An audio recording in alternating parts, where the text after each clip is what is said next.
I mean, I don't cut alcohol, for example. You know what I mean? Alcohol probably helps your job. I don't drink during my set at all. Never? You don't drink I during always your wait set. after. That's surprising. I always wait What after. do you think would it? Because I don't want to have to rely on that to be quick and to you know what I mean. I definitely drink if I was a comedian. You would drink. I would definitely drink drink. if I were a boxer. I would drink before boxing. I would Why? drink before singing because I'm not a fighter. I don't know. I'd be like scared. I'd be like, can I please have my shot first? And then I'll be You don't want to get hit drunk.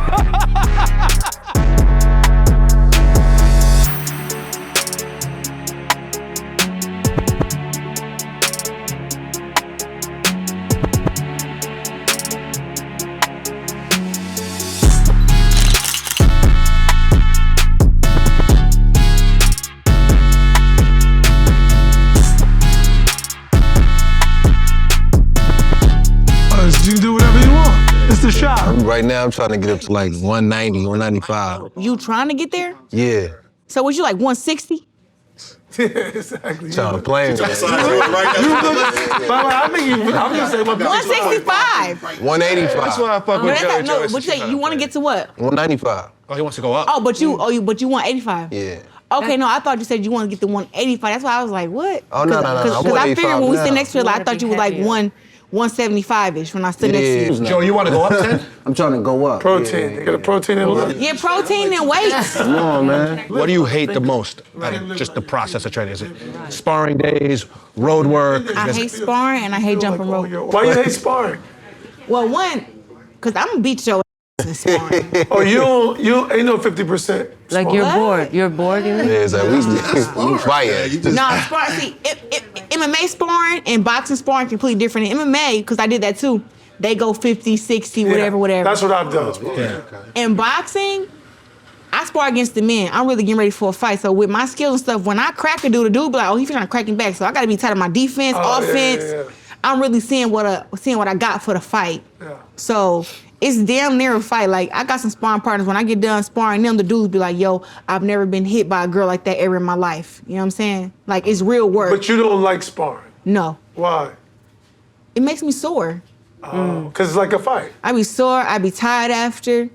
Don't let somebody get off on me. I be pissed till the next time. Like, because sparring, some days you had days where it's not a winner or loser in sparring, but it has some days where it's like, dang, like this is a good day for me. Yeah. And then some days you're like, damn, I just ran 4 miles yesterday. I lifted weights. I hit the pads. I don't feel like it today. Right. So you get in there and you trying to, but it just ain't coming together. And maybe you got hit more or you got hit with shots and you like, God damn it, today I kind of got my ass whooped. But what's I the come back longest again. when you get ready for a fight? What's the longest sparring session a fighter will do? Will you Like do a full rounds? 12? 10. 10. For the women, it's 10 rounds. But you would do a 10-round sparring. I'll do 10 or 12. Sometimes I'll do 12, but basically I'll do 10 rounds and I'll use 3 different sparring partners. So sometimes it's 3 dudes so they or come it's in 2 dudes and a fresh. girl. Yeah. And so you did MMA also? Yeah, I was 2-1.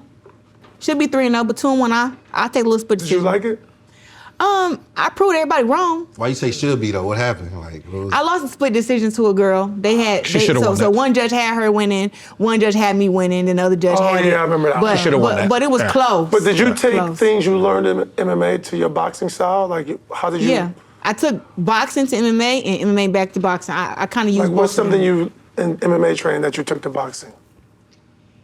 Well, MMA training, I took that. I can see the full body when I'm up close. What you mean? So I can see your arms and your legs. In boxing, you usually just pay attention to up here because that's what they punching you with.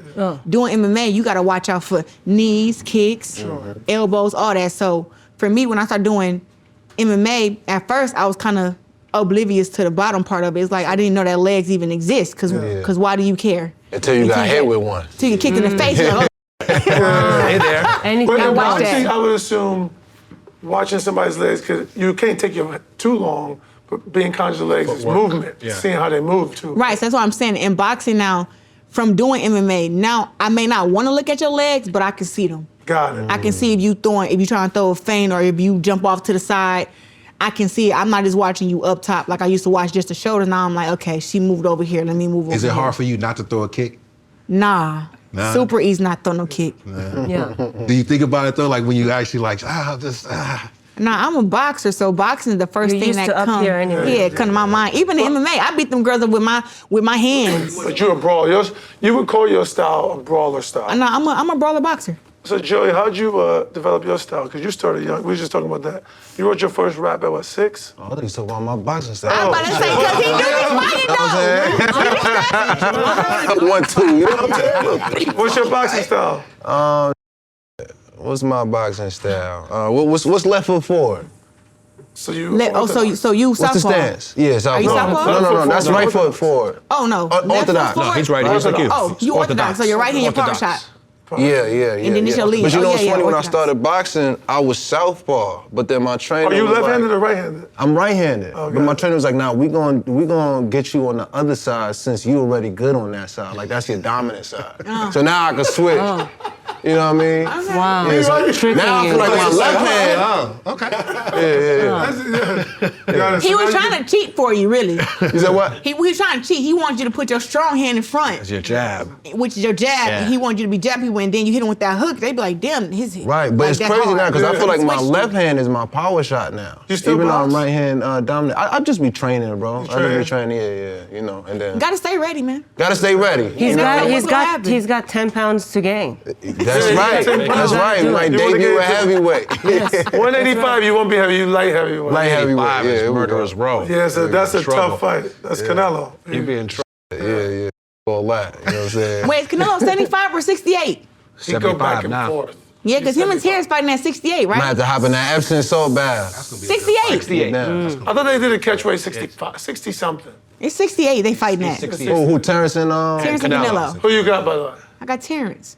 That's See? twin right there. Yeah, I got. It's also I a got. home team for her, though. Like, Yeah, that's why it's it's going It's crazy because those are my two favorite It's not fighters. even about no home team. Like, let's be real. Terrence got the goods. He's a dog. He's a boxer brawler. I think sometimes he brawled too much, but he also picking you apart. Like, you would think you beat him the first 3 rounds, and then the 4th round he'd do something that you hit him with, and then he'd counter you, and then you sleep. Yeah, like, of course. that's magic right there. Those are my two favorite fighters right there. Those Too. are your two favorites, you said? Yeah, Terrence and Canelo. But what about your rap style? Tell us Yeah. about that. Yeah. What you want to know? How did you develop your style, your what you do? Man, I started at a very young age. Like, I think when I was in 1st grade, I remember I got this profound memory, right? I got introduced to poetry. And immediately my By the brain was teacher? like, yeah, when I was, in grade school. And immediately my brain was like, this is what Biggie and Jay-Z be doing. Oh, you connected it. That's like what my 6-year-old mind did. It took me to that place because, my moms and my dad, like, they was avid hip-hop fans, avid music listeners in general. But, I was from Brooklyn, born and raised, so a lot of Biggie, Jay-Z was played in my household. And, at that age, I made the connection. And then from there, I would participate in every, like, poetry fair and contest, and then all my poems would be like in So this not even kind of- rap, poetry. Yeah, but At like this my age. poems would be in like a rap style. Like a cadence. Yeah, you know what I mean? Yeah, I'll Did you kind of save write some my of them, poems by like the way? that. Nah, Your nah. mom definitely saved some of Nah, them. maybe Yeah, she somewhere. would. Maybe somewhere, yeah. But they would be in like a My rap mom don't cadence. throw away nothing, so we go through it, so we probably find something. Yeah, for sure. And then you just took that to like, now I'm gonna be a rapper. Well, you know what's funny? I was a very smart kid. You know what I mean? Like I was in the top classes, the gifted classes, and all that. Same here. Yeah, you People know, wouldn't so believe it, but I it's was true. actually a little bit ashamed of being a rapper. Like I thought it was beneath me. I thought like I was supposed to be. Yeah, you know what I'm saying? Like I all ain't rappers really. are really rappers gangsters, being right? good with words. You thought it was like. Yeah, because I thought, you know what it was? I thought it was stereotypical. And I felt like, I felt like I had the opportunity and the intellect to do more than just like, be a rapper. I feel like it was kind of like one of the lower hanging fruits, if you will, like, coming up in our community. So it wasn't until I got to about Yeah, I like get it, yeah. 15 years old, I used to record songs in my grandma's basement, like on the low though. And then my aunt, she like found my setup. Like she was like, why is these towels hanging from the ceiling? I had like the towels thumbtacked in the ceiling, like I was making a makeshift booth. Whoa. And then she found my equipment and stuff like that, and then the family started getting hip, like, oh, you making music? Then it was like, let's hear the music you working on. And then I was like, I played it for one of my older cousins, and then he shared it with the whole family, and I was mad at him, but everybody was like, yeah, you kind of got something, boom, boom. So that gave me a little bit of confidence. I felt a little bit accepted, and then, I just started pursuing it. Were you mad or more embarrassed? I was a little bit both. And when did you know, like, okay, I'm gonna be a rapper? When did you make the decision, like, actually, now I'm not either one, I am a rapper. I'm gonna do it. What was the moment? What happened? Did another rapper was like, yo. So when I was 15 years old, this is the moment of like how I kind of got on, right? This is the bridge story. I was walking home from school one day and it just hit me like that. I'm like, oh, I'm gonna do a freestyle video and I'm gonna send it to WorldStar. It was just simple math to me. So I told my boy, like, yo, tomorrow, bring your camera. He brought it. I recruited some of my guys. I'm like, yo, listen, I don't care what I say. You hype that. You know what I mean? Like every line. We all need those friends. Yeah, every line. Woo, yeah. Like, I don't care if you don't understand it. It's the hottest you ever heard. Yes. So we record the video. My man was beatboxing terribly. Shout out to your I mans. recorded it, and I ended up sending it to WorldStar Hip Hop at the time, because like WorldStar Hip Hop was like the thing. Sure. You know what I mean? You made it on there, you was like being seen. But Joey, let me ask you, when you send it off, you like, I got fire here? Or, You knew. Oh yeah, I was confident. Okay. I was very confident, and I must have sent it to them like 75 times, and I would check it every day, and it never made it up there. I love that. So I was like, you know what? I'm gonna just put it on YouTube. But what I did when I put it on YouTube, I put the title as 15-year-old freestyles for WorldStar. Okay. And then I was also smart enough to leave my contact information at the end of the video. Good for you. Right, which was really the win. Yeah. So one day I was going to school, and I checked my Twitter DMs, and this guy by the name of Johnny Shipes, who was my first manager, he DM'd me like, yo, I just saw your video on WorldStar. Wow. And I'm like, he didn't even see it on WorldStar though. Right. He saw it on your YouTube. The marketing psychology. Publicist. We love. We connected it. Yeah, exactly. And then, I was hyped that morning. I was like, yo, Ma, niggas trying to sign me. You know what I mean? And from there, it was history. And, at the time, Shipes was managing Nipsey Hussle, rest in peace, Big Crit, Smoke Dizza. And then, I kind of got to just develop in the shadows from 15 to 17. And then at 17, I dropped my first project. Wow. Yeah, 1999. Money, one thing I wanted to ask you, like, we're talking about Joey, how he started his career, and, that makes sense to us as like an artist, right?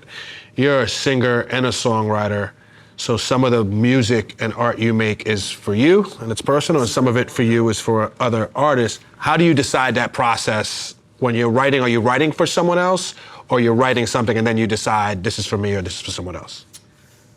The easiest way to describe it is like, if you work at a restaurant, you're a server, someone orders and you give them what they order, you know what, you're not gonna eat it. Good analogy. I don't write for other people anymore. Oh, you sort stopped? of like, yeah.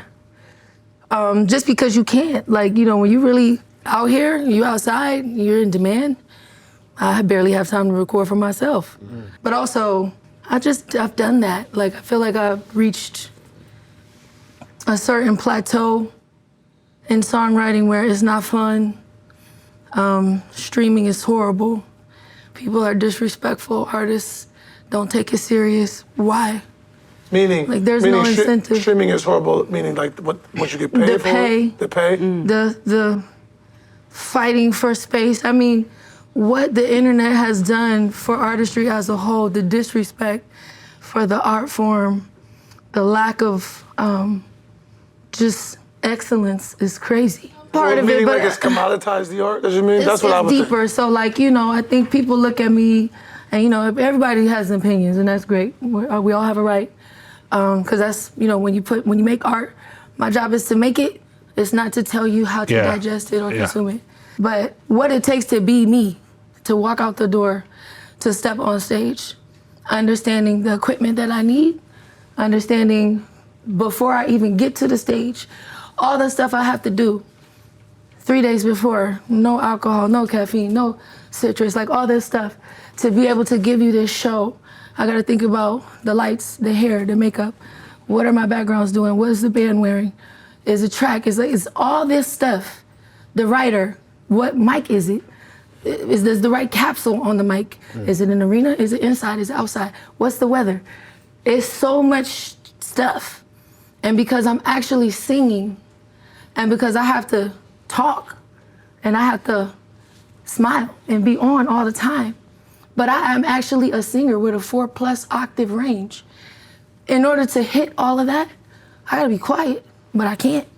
You know what I'm saying? So, and because I'm the CEO, like I own my label, so I gotta talk to everybody. I gotta do AP. I gotta approve the budgets. I gotta, yes, no, I don't like that. Like, I can't turn off.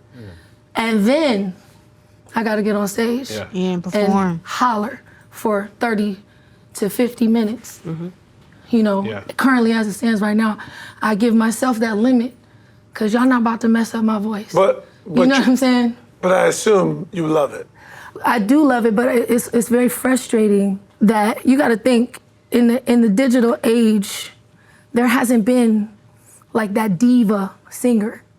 A lot of these people don't even know how to welcome you. They don't even have the equipment.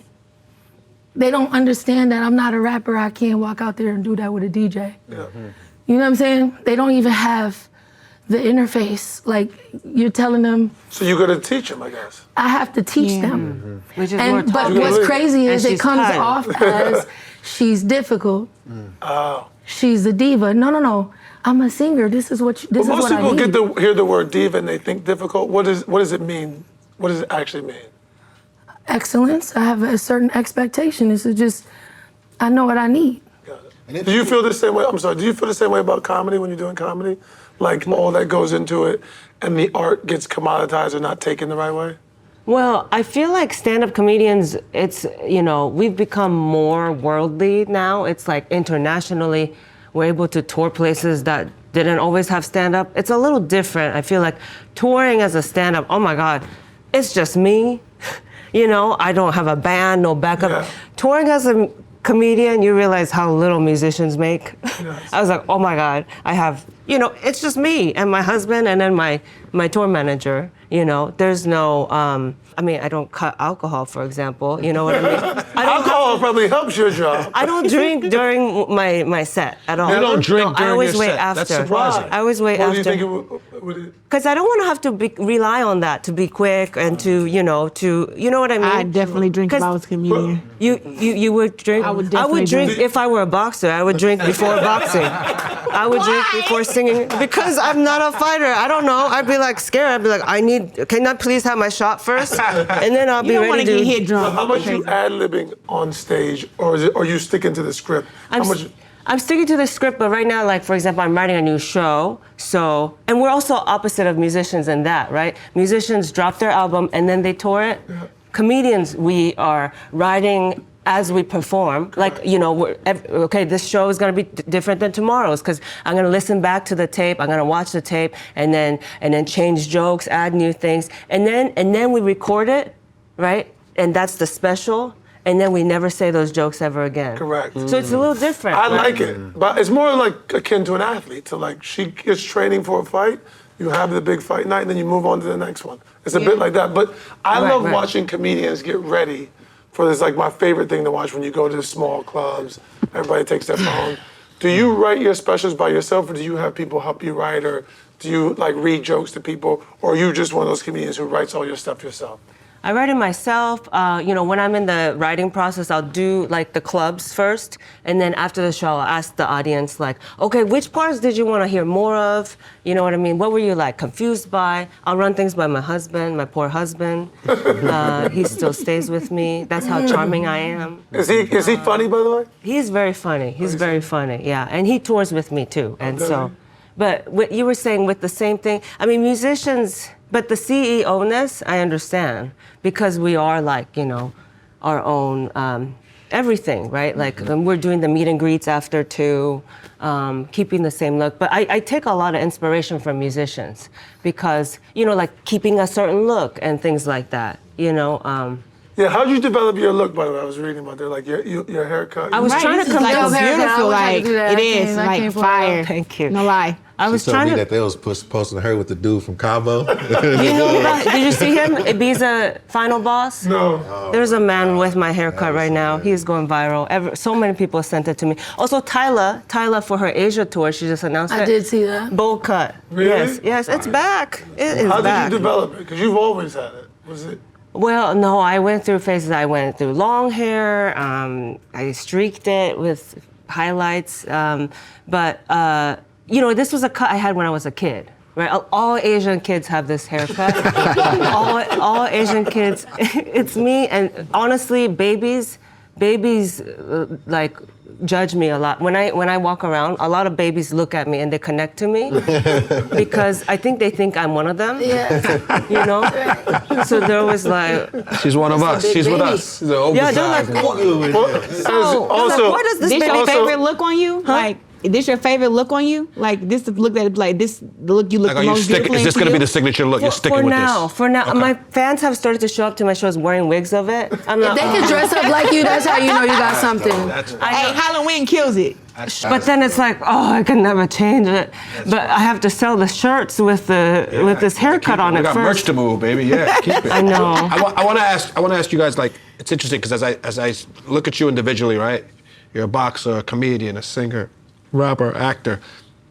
From a distance, it looks like you guys are solo acts, you're individuals, right? But like, what roles have and you just talked about this a little bit, Muni, of like your networks. What roles have your networks played or your teams have played in putting you not just in position, but keeping you and growing your businesses and the things you guys do? Like, how important have networks been? Oh my God, to your it's so careers? important. So important. Finding the right team. I mean, I've had you ask anybody, remember, I'll get rid of you in a minute.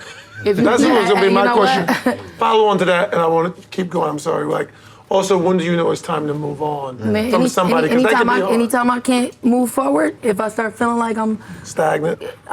you got to go. Like, what's happening here? What am I caught on? You know what I'm saying? Because at the end of the day, I'm following the God whisper. I'm listening to my heart. I'm keeping up with the zeitgeist. What do the people want? Where's the culture? You should be in alignment with me. It's all about flow, frequency. We all are synchronicity, right? None of us actually really know what's gonna pop. We just know what we like, what we gravitate to, what is magnetizing to us. And so if you're just like a no, and you don't have a why, or you don't have no strategy, no plan, everything you say is just kind of like batting away the ideas, and it should, in my opinion, your team should make you go, oh. Right. I want to have those moments all the time. I don't want to always be the only one. And going back to the thing about songwriting, that's another reason why I stopped, is because I was the only one providing the aha moment in the room. I want to be challenged. I want to be pushed. Right. I want to be stretched. At a certain point, when you're the top person in the room all the time, that can have the reverse effect. And I was gonna say that too. Like, it's when he asked you about the diva thing, it's a lot of people that's not used to that. They're not used to the diva. To somebody caring. To some people that's just kind of like used to just being, around at times. They're not used to that being like the popping.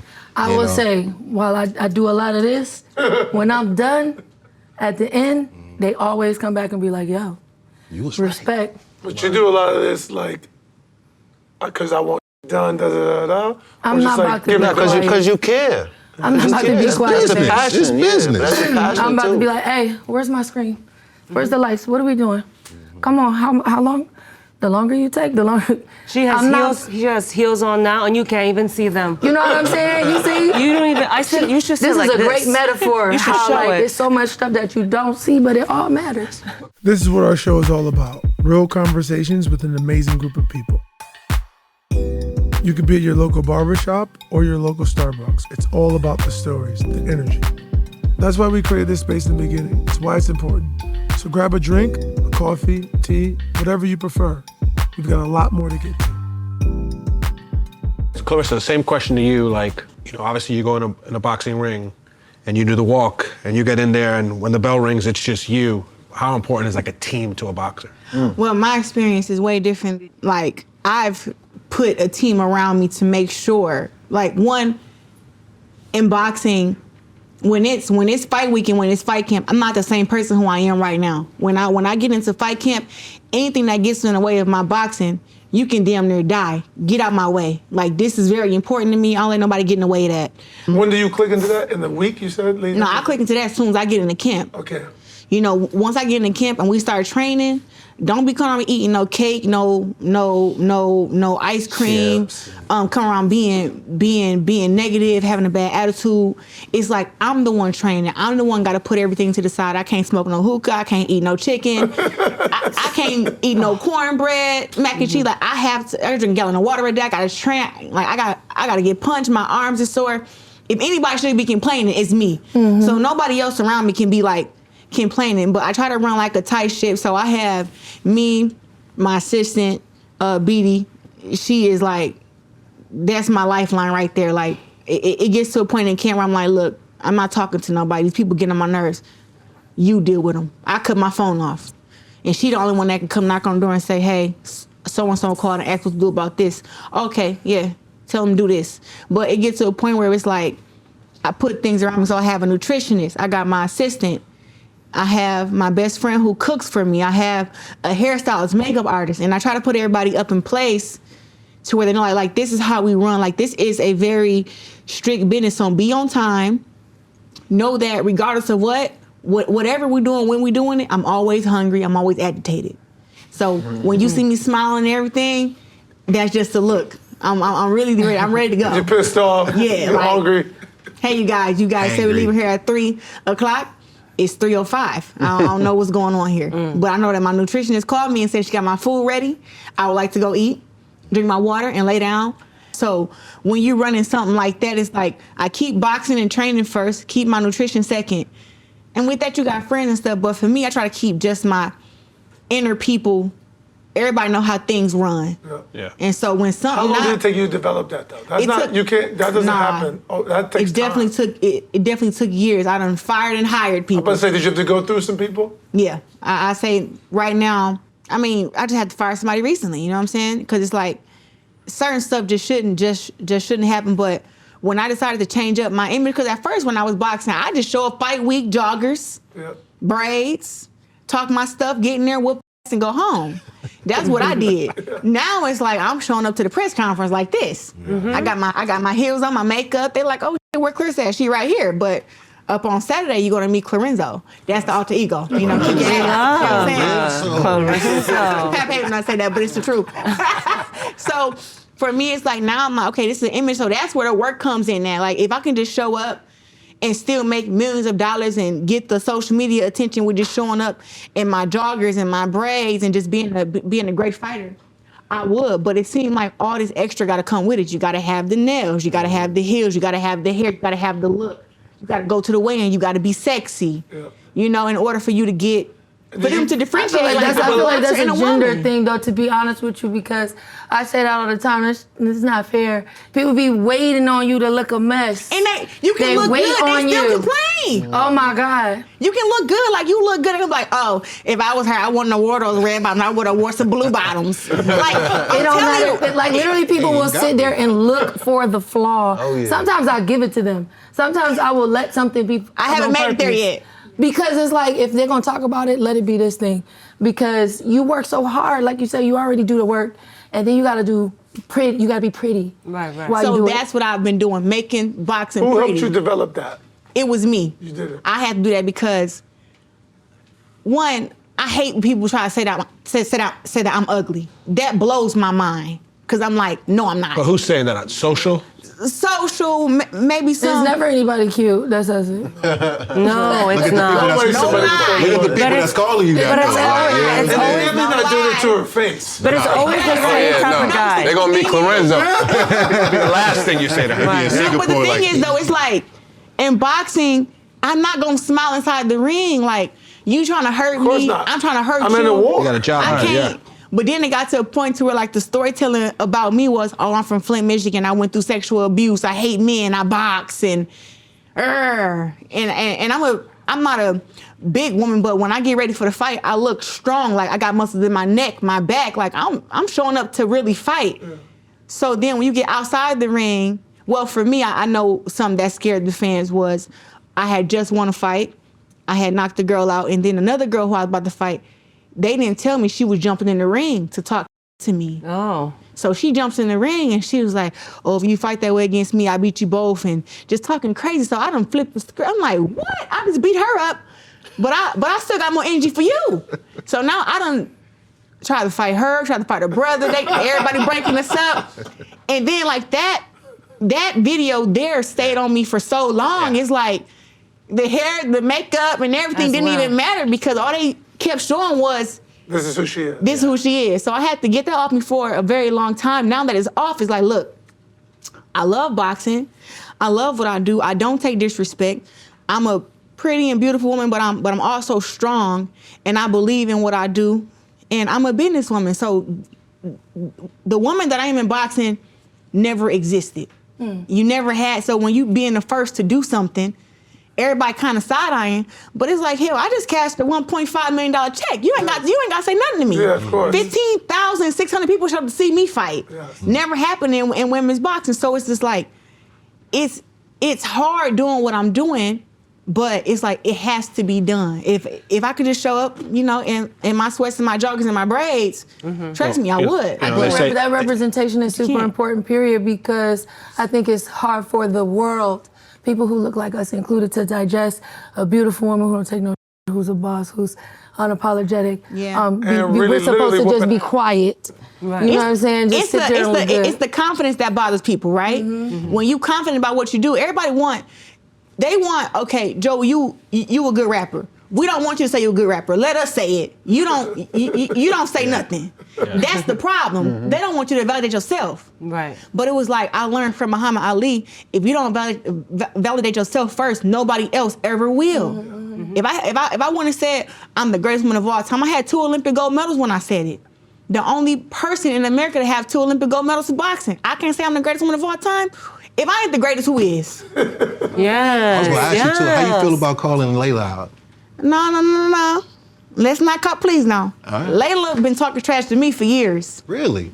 That's a fact. I'm not talented enough. I'm not good enough. I'm not skilled enough. I'm not even worth her coming out of retirement for. Jesus retaliated. It's a waste of her time. All I did was say, I accept the challenge. I got the money now. That's it. I accept the challenge. If you want to fight, sometimes the best way to handle beef is to fight. So for those People think you supposed to talk it out. No, let's fight. So for those of you Let's go. So for those of you that don't know, Layla historically was viewed as the greatest fighter, whatnot. Claressa's come through and has literally every record and Broken every record you can think is the of. greatest women boxer of all time. That's not debatable. They put me in the top 10 for the men. Yeah, so that's how great I am. So they recently asked Layla would she ever come out of retirement to fight Claressa. He doing his homework. Go And ahead. She said like 20 million. And Claressa said if the money's right, 15, 20 million, and the champ here to my left, what did you do? Me and Win Records, we got 15 million for her and said, hey, this ain't no shock, this ain't no shame to you, because we got paper over here. If you want to fight, here go 15 million. One, Layla never made over $600K in her boxing career. I'm the first woman to make $1 million in boxing, 2022. We're in 2025 now. So I'm definitely making paper for sure. But it's like, if it's gonna take 15 million for you to come out and it's the biggest fight in women's boxing, we got it. So we waiting on her to respond, but she kind of said no. People also don't understand. Yeah. Which is good. When you're a boxer, for a living, you walk into a ring and there's another person across from you that is trying to kick your ass. You can't go in there timid or not confident. If you don't have 100% confidence, you cannot box, you should not box. Oh, if you have a sliver of doubt, you can't get in the ring with another your person. Your opponent sniffs that out too, For right? sure. Like you can see when somebody is. Do you feel that way when you go on stage and rap too? Like, are you the ultra confident? Like, I'm the... Yeah. Do you feel like you're the best rapper out right now? Like, you walk around with that type of confidence? Absolutely. You have to. 1000%. Yeah. And I feel like if you're not walking around with that type of confidence, it's like you seldomly would get to these certain spots in your life. You know what I mean? It's like you have to have that supreme confidence. And it don't matter like really what art form it is, you just gotta Where did it come from for you? belief in self. God. Really, For sure, yeah. Like I've But always. also, I assume over time you got like you saw moments where I'm getting. Yeah, better. but I gotta say, it's always been my connection to God. It's always been me feeling like what I'm doing is connected to a higher purpose. And that's what gives me that greatness. That's what gives me that confidence. You know what I'm saying? Because it's like, I'm not doing it for the same reason that you're doing it for. You know what I mean? What I'm doing is divine. What I'm doing is a calling. You know what I'm saying? Like, I have to do this, almost. Like, it's purposeful. And I feel like that's what God did with me. At first, I thought my life was to be the best boxer ever and just show everybody, oh, God blessed me with skills to fight. No, that's very small thinking that I had at the beginning. God was like, listen, you've been through X, Y, and Z throughout your life. You've been through sexual abuse. You had went through poverty. You went through having your dad in prison, your mom abusing alcohol and drugs. You went through all of this. My goal is to you to be the best boxer in the world and to tell people how you got there. And that is from my belief in God and just knowing that, listen, I may not be able to win every challenge and win every battle inside and outside the ring, but I know somebody who can. And God can win every battle. Any door that's not open, God can open it for you. And stuff you thought could never happen, can happen. He told me I was gonna win the Olympics again, the second time. He told me I was gonna make $1 million. Now, when I turned pro, my uncle Andre Durrell told me, he said, Claressa, I've been boxing for this many years. He said, no woman boxer has ever fought on TV. You're not gonna make $1 million in boxing. But if you sign this contract to turn pro, I'm gonna stand behind you and I'm gonna support you. I looked at him and I said, Unc, I'm the one. God told me I'm the one to change boxing. And he was just like, okay, I'm just telling you now. Don't say I didn't tell you so.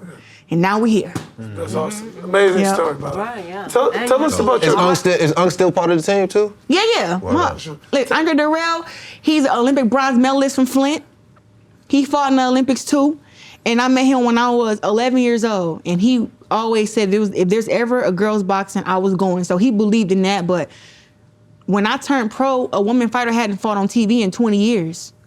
You know, and the most money most women had made was $50K to $20K in a fight. And you say Layla was the last one that was doing that? Yeah, she made $600K. And she told me that out of her own mouth. Yeah. And Atsuko, how do you, when you think about being a female Asian comedian, and I know I want to hear about your grandmother, by the way. I was reading, your grandmother's the one who brought you to LA, and she plays a part in your comedy. But are you thinking about all that when you're on stage, like what you're representing as being a woman, being Japanese? Are you thinking about all that, like how does that play into your art and your comedy?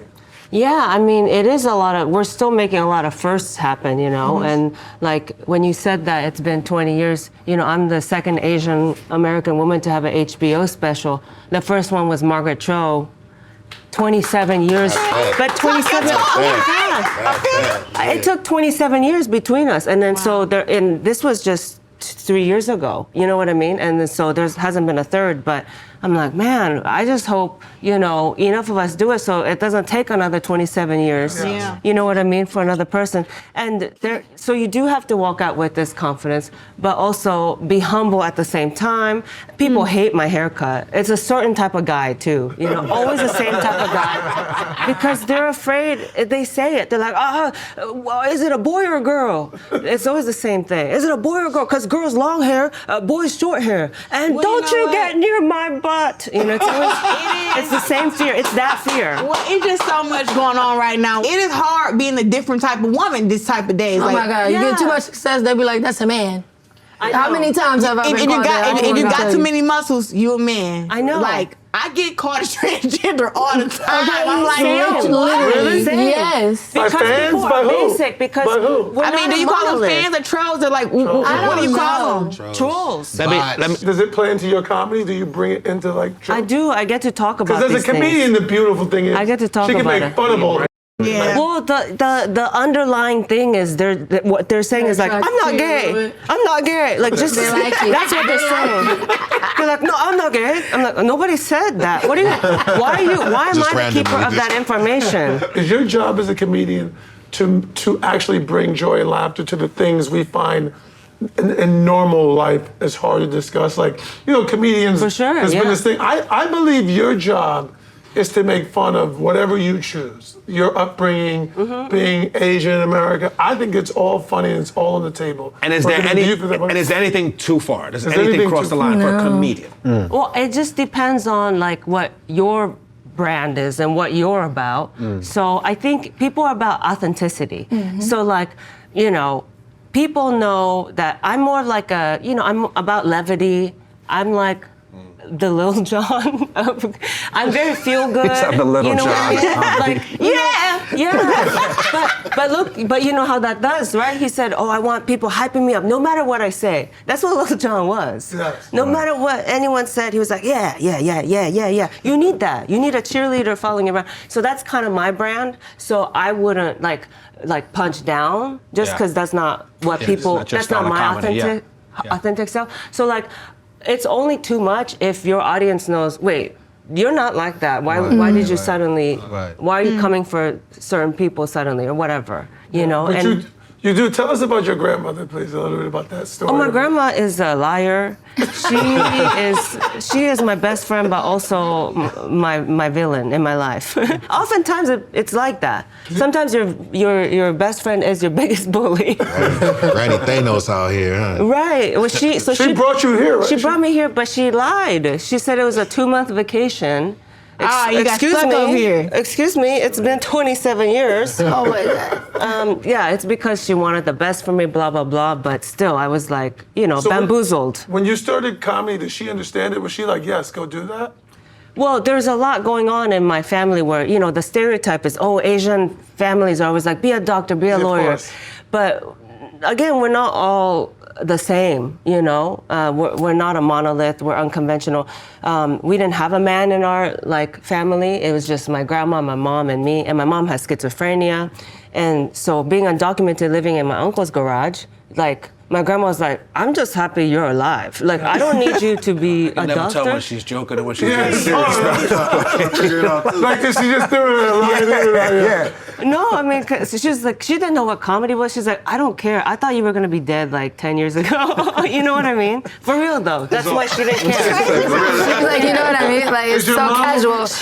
Did your mom come eventually? She came. My grandma brought my mom and me here. How's mom now? She's good? Mom, no, it doesn't heal, right? Schizophrenia, and so it just kind of gets worse with age. And but that's a part of it, though. I think that juxtaposition keeps me funny and also humble at the same time, because I look after them. I have a brother who's schizophrenic and bipolar. I think if you learn all the people who they are, it makes it easy. So my brother being a Gemini and being schizophrenic and bipolar, he probably got about 8 different people. As a Gemini, I understand. It's a party. But he got. And here's the thing. No, it's crazy, right?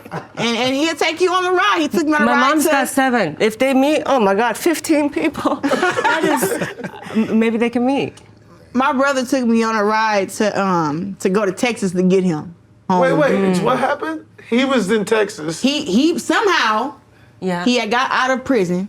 Okay. And he went down to Texas to go visit this pastor, right? Oh. And he had an episode. In the episode, he blanked out. He turned into who I call Mario. He got different names. My brother's name is an artist, but he have a dude named Mario. Mario, he'll get you. You gotta watch out for Mario. So Mario had an episode down here. Does Mario know you? He know me because I hit him. Oh, got it. You gotta every person who they got, you gotta let them know. No matter which person you is, don't try me. Don't me. Yeah, you gotta let them know. Yeah. Mario tried me. Got it. Mario tried Clarenzo. There you go. Yes, so you also... There it is, we got it, okay.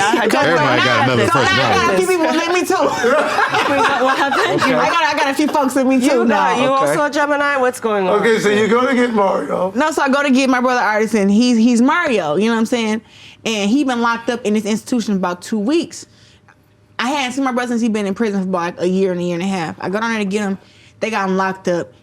My brother had gained about 20, 30 pounds. He's big. He probably 220 at the time. He's about my height. He's stocky. He in there. He got his shirt off. He telling them he gonna beat them up, let them out. Them people scared for me. We don't wanna, we know you came down here to get him, but we can't let him leave with you. I said, I'm absolutely leaving with my brother. I don't know what y'all scared of. Well, I know what y'all scared of, but me, I can handle him. I said, just let him out, but they didn't want to let him out because every time they walked past the window, he kept saying, "I'm gonna kill you." Because I guess they jumped him while he was in there, and they kept that's sad. kept like giving him medicine to make him sleepy and stuff like that. So that was aggravating him. So he's locked up and he feel like he ain't do nothing. Yeah. So, man, I'm having now I gotta play reverse psychology. I'm like, hey, bro, I'm scared of these people. They're not gonna let us out if you fight them. I need you to be with me, protect me, and get me up out of here. Yeah. We gotta get in the car. We gotta go. A lot of mind tricks. We have to play with them. You know. Is your relationship with your mom good? Yes, but it's like that too. I have to she's not wrong. The truth is they're not wrong. You know, but I have to extra lie so that I could have her just be, within society kind of normal. So I have to be like, no, Mom, the government isn't listening to our conversations. Just to get her to do things, And you just have to. But I think it's the love that you have for your family that makes you keep dealing with it. That is all difficult. I know you deal, obviously, with your own thing. You got diagnosed with lupus, right? How long ago? 2014. So my godmother had lupus for a long time and struggled with that. So I seen it was like my mom's sister basically. Like, how do you deal with making sure you feel good, but then always obviously your team and family? How do you balance those two? Because you really have to do self-care. We all supposed to, but you really have to. Mm-hmm. It gets to a point where you just be like, hey, I don't give a what you talking about. You get on my nerves. I feel like I reached that point last year. Probably with the birth of my child. Congratulations. Thank you. A lot of that, I sort of just became like feral. Like, you don't care about me, you don't care about my baby. Because if I'm not here, I can't take care of him. And it just becomes very much like, protect him at all costs. Oh, yeah. Protect myself, get away from me, And when I say that, I mean, like, I'm already, as a Virgo, I'm already not a fan of people. I mean, just because I just pay attention to like how selfish people are, manipulative, self-serving. I truly am, like I believe, a great balance of selfish and selfless, right? Because I have things that are specifically reserved for me. I'm so free with all the other things. Like, I will literally give you anything except don't touch this. This is mine. My family know. Do they respect that? They don't have a choice. Yeah, absolutely. Well, you can't spend my money for me. You better get me a Christmas They'll be like, gift. oh, my AC went out. Damn, what you gonna do? It's hot. You know what I'm saying? Because I didn't start where I'm at. I grew here. I bust my. And they don't see that. I wake up every day at 4 a.m. and I'm journaling. I'm researching. I might go back to sleep, take a little nap, but I'm up. I don't even have a bedtime. It's like 24/7, literally. So having lupus, I don't have time for any rigmarole. No BS at all. This is what I need. Why you ain't do it? Why we still talking about this? Why you complaining? What we gonna do about it? What's the goal? What are the things in the way of me getting that? How do we eliminate those things as quickly as possible? We need more money. How can we make some? There you go. Like, it's no excuses. It's no, I can't, I forgot. I don't want to hear that. I don't want to hear it. Yeah. You saying 10 words when I need you to say yes or no. And that sounds mean. No, it sounds logical. I look at everything as there's a train coming. It's about to hit you. Yeah, like, you let's got get 10 to it. seconds Yeah, let's get to to it. make a choice. I'm not finna get hit for you. I say this all the time. If it's the end of the world, you want to be with me, we gonna eat. Because I'm not making no excuse. We're gonna eat this wood. We're gonna make a salad. It's gonna be something. That's my favorite saying. What you just said. It's like, so you get older, you're like, let's get to it. Yeah, let's get right to it. Whatever, good, bad, Yeah, I don't like indifferent. that beating around the bush thing. It's like, yo. Tell me what's going. What is it? What is it? Like, I don't like people trying to prepare me for the soft landing. It's like, yo, let's get to it. Nah, but you hit the nail on the head. They'd be like, yo, Joey, let me talk to you over here for a It's like, second. yo, listen, man, not to be disrespectful, but I don't want to hear about your problems. Like, I got my own problems. So just tell me what you need. You know what I'm saying? Let you know if I can help. Right, because there's a number that I got in my head that is like, all right, I can just do that. We ain't got to worry about nothing. Yeah. But if it's over that number, nah. You know what I'm saying? Yeah, Sometimes it's not even money though. Like I say this too, I have a lot of males on my team. And I'll be like, bro, as women, we have to think about how to protect ourselves in a different way than y'all. Y'all will knock the door down. We will just take it off the hinges. Sure. You know Very what I'm true, saying? of course. So I think about life like that. Like sometimes when people are telling you their issues, what they think is the issue, you're like, actually, if you stop doing that, Right. you know what I'm saying? But they don't want to hear that. I bring up a question though. I got a question. What is something that it's for everybody? What is something that you learned late, right? That you laugh about now? Like late, you learned late in your career that you just kind of like, dang, I really didn't know that before. Bitcoin. I think about that often. I remember seeing Bitcoin. It was like I had it up on my projector screen. It was at 8,000, and I'm like, damn, that's a lot for a stock. Like, I ain't about to buy that. Like, that's a lot. And you know where it's at today? It's at like 115. And it's like every day I think about why didn't I just get 5 of them right then and The there? messed up part about that, I had like 3 Bitcoin because that's how you used to post stuff on like eBay to sell stuff, right? I'll go back to like the account. I'm like, ooh, Bitcoin's going up. I had like a 0.12% of a Bitcoin, Of one coin, yeah. which was like $12. And I'm like, well, I just take the $12. You know what I mean? Give me something to eat, something. You know? Let me ask you a question, bash this question a little differently. You guys now world champ, the GWO, sold out shows, albums, awards, tours. If your first day of your career, knowing what you know now, what's the one thing you change? I would Like not you listen turn to- I pro wouldn't today. listen to Like, what are you nobody. changing? I would listen to nobody. I would just do what I want to do. I would listen to God. I would have fun. I would just create. I would just paint just for the sake of painting. I would just do whatever I wanted to do, not be afraid to look stupid because it's relative. Like I would just try things. I mean, I spent 17 years, maybe 15. When I started 2020, so 12 years. I spent 12 years thinking that the people who were the president of the publishing company, the labels, all these people that I'm working with, writing for other people, they're telling me, well, if you do this, then you can do this. If you can do this, you can do this. The whole time, they just holding the back of my shirt, hoping that I don't realize how good I am. You know what I'm saying? And then when I tried all of those things, I exhausted everything. I'm like, wait a minute. That don't work. You guys are full of So you The think wild they, goose chase, so pretty you much, think they right? really had ill will for you? Absolutely, because I am a money printer.